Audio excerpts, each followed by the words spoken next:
E graças a Deus que humanizaram a delegacia da mulher, porque até no meu tempo ela não era humanizada. Era As terrível. ações vão se modificando, né, no decorrer É, do sim. Sim. tempo. Mas algo que é importante também de ser colocado, que é o seguinte, no trabalho que a gente exerce no cotidiano, todo dia eu me transformo como profissional e como mulher. Porque a coisa é tão entranhada no nosso dia a dia, no nosso cotidiano, que nós nem sequer percebemos que naturalizamos a violência e repassamos tanto para as relações que nós construímos, quem dirá então para uma especialidade do atendimento que deve ser. E aí, quando uma mulher está passando por uma situação de violência, como você mesmo relatou, de muitos anos, já não sabia mais a quem recorrer, foi assim o último grito de socorro, porque não tinha mais força para poder se movimentar.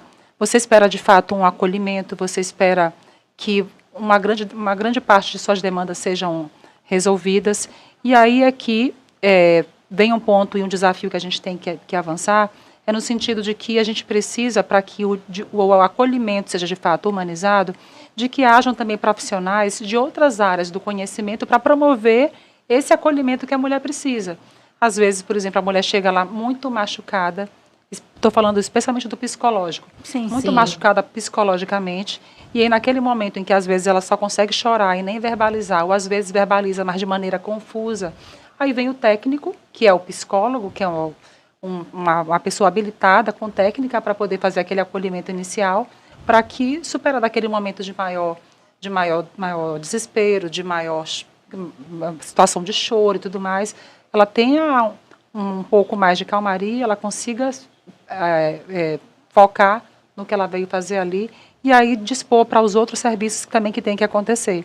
E a gente trabalhou na Delegacia da Mulher durante muito tempo como o único órgão de atendimento da mulher em situação de violência especializado. E aí, assim, quando, na verdade, esses organismos deveriam ser bem mais do que é só a delegacia.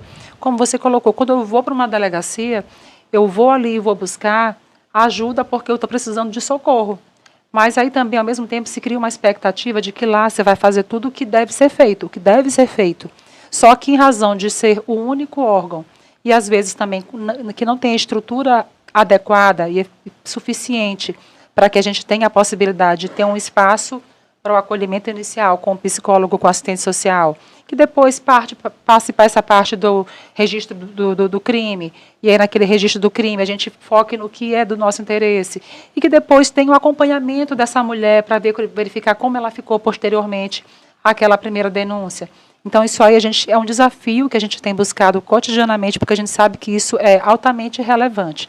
Mas também, falando em culpas, que você também falou aqui ainda há pouco, nós, mulheres, de maneira geral, nós introjetamos muitas culpas que são jogadas para cima de nós. Então, às vezes, primeiro, já tem a dificuldade de que você está no olho do furacão.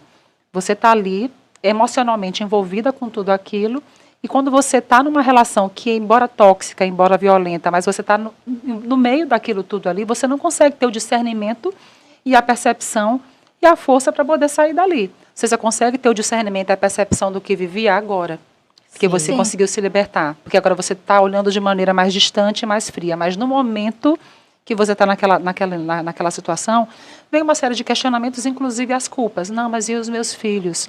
Vou abandonar a minha família? Mas ele não é o tempo todo assim. E o que as pessoas vão me olhar? O que vão dizer a meu respeito? Mulher separada, o que a minha igreja vai dizer? Estou falando de maneira genérica porque vários questionamentos vêm à mente, porque é um problema extremamente complexo. E por ser um problema extremamente complexo, soluções simples não vão resolver. Não é só bater numa porta de delegacia e achar que sua vida vai ser resolvida, porque não vai resolver. Tem que ter delegacia, tem que ter o acompanhamento psicossocial da mulher, tem que ter o monitoramento da mulher posteriormente àquela situação de denúncia. Né? E, acima de tudo, e antes disso, inclusive, nós temos que nos libertar dessas culpas que são projetadas para cima de nós. Sim. Da culpa de que tu carrega pelo condicionamento que nos colocam do que é ser mulher na sociedade, da culpa que tu carrega do que é o papel de mãe dentro da tua vida, que tu deve se anular totalmente para que tu, por causa dos filhos, tu abdique da tua liberdade, tu abdique dos teus sonhos, da tua juventude, em razão de que tu sabe que as pessoas esperam que tu abdique de tudo para que todo mundo fique bem e que tu carregue todo o peso do mundo nas tuas costas, Sim. quando na verdade a mulher não tem a possibilidade de carregar todo o peso do mundo das suas costas. E aí me recordei, inclusive, Ana, de um card que nós estávamos fazendo, né? Sabe o que a gente vai colocar nesse card aqui em homenagem às mulheres? E aí assim, falaram assim, não, coloca lá Incansáveis Guerreiras, como homenagem às mulheres. Eu falei, não, nada de Incansáveis Guerreiras. Nem tá? tão pouco de guerreira. Porque a mulher É verdade. a mulher não é guerreira, coisa nenhuma. Exatamente. A gente finge que é uma guerreira, mas na hora você não é. Exato. A separação diante de um fato desse que a gente está falando, ele é meio, assim, é uma ruptura. Você vai quebrar um laço ao meio. Muitas mulheres, elas não denunciam porque a própria família condena. A própria família vai olhar, tu vai ficar sendeira, tu vai deixar os teus filhos sem pai. Sendeira é demais. Sendeira, essa do Quase sendeira, essa do 200 anos de sendeira, pois é. sendeira. E esse nome ainda Sendeira, sem existe, ira ele nem ainda é beira. um estigma. E ele ainda é estigmático, porque tu sente aquela pontada de dedo nas tuas costas, olha a sendeirona aí. E você tem que se vestir de pai e mãe. Você separa, você tem que entender uma coisa. Ah, eu não tenho mais pai. Eu sou um pai e eu sou uma mãe.